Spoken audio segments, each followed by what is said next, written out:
Pour la première sortie internationale de son deuxième mandat, Patrice Talon avait coché de longue date la case de l'intégration sous-régionale. Un double sommet, rien que ça, dans la capitale ghanéenne.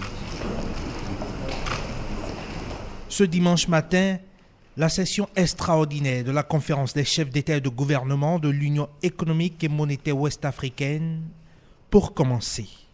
À l'ordre du jour, la situation politique au Mali, après l'annonce par la junte au pouvoir de nouveaux chronogrammes de 4 ans, avant un retour à une vie constitutionnelle normale.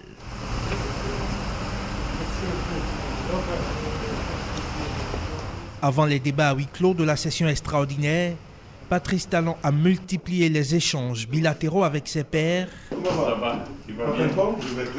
notamment avec Mohamed Bazoum du Niger, Nana Akufo-Addo du Ghana et Roch Marc Christian Kaboré du Burkina Faso, président en exercice de l'UEMOA.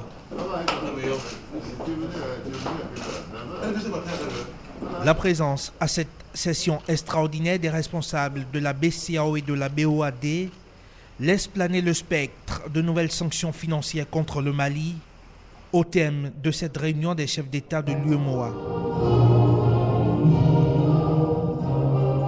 Le ton est tout autant musclé dans l'après-midi à la session extraordinaire des chefs d'État et de gouvernement de la CEDEAO, la communauté économique des États de l'Afrique de l'Ouest.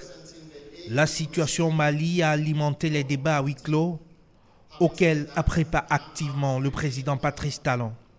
La transition de 4 ans proposée à la CEDEAO par la junte du colonel Assimi Goïta n'est pas du goût des dirigeants de la communauté. Au sommet d'Abuja de décembre 2021, la CEDEAO avait maintenu sa pression sur Bamako pour l'organisation d'élections en février 2022. Pour Patrice Talon et ses pairs, cette première session extraordinaire de l'année devrait logiquement déboucher sur de nouvelles sanctions contre les responsables de la junte au pouvoir au Mali depuis août 2020.